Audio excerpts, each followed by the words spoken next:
இந்த வீடியோல நம்ம Allied Max 2 ஓட யூனிட் 4 ஃபார்முலாஸ் பார்ட் 2 பார்க்கலாம். ஏற்கனவே பார்ட் 1 போட்டிருக்கோம்.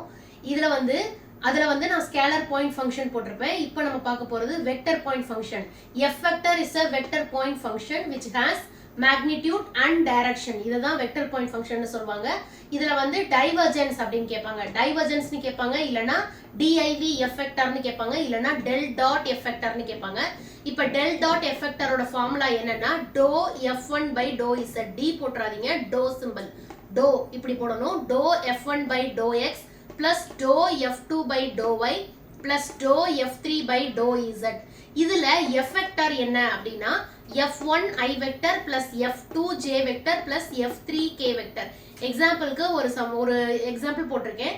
F vector equal to 3x square y I vector plus 4x minus 5y J vector plus 8xy square Z K vector.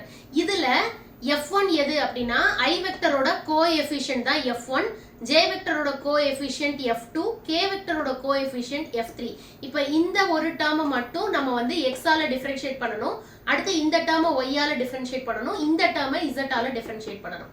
இதுல if del dot F vector equal to 0 அப்படின்னு வந்துச்சுன்னா அப்போ F vector சோலினாய்டல் அப்படின்னு சொல்வாங்க. அடுத்தது curl F vectorனு கேட்பாங்க, இல்லனா del cross F vectorனு சொல்வாங்க. இதுல del cross F vectorோட formula determinant of I vector J vector K vector dou by dou X dou by dou Y dou by dou Z F1 F2 F3. இதுவும் அதே மாதிரி தான். I வெக்டரோட கோஎஃபிஷியன்ட்டை இங்க போடணும். J வெக்டரோட கோஎஃபிஷியன்ட்டை F2 ஆ போடணும். K வெக்டரோட கோஎஃபிஷியன்ட்டை F3 ஆ போடணும். if del cross F வெக்டரோட value 0 ன்னு வந்தா then F vector is irrotational அப்படின்னு சொல்வாங்க. Thank you.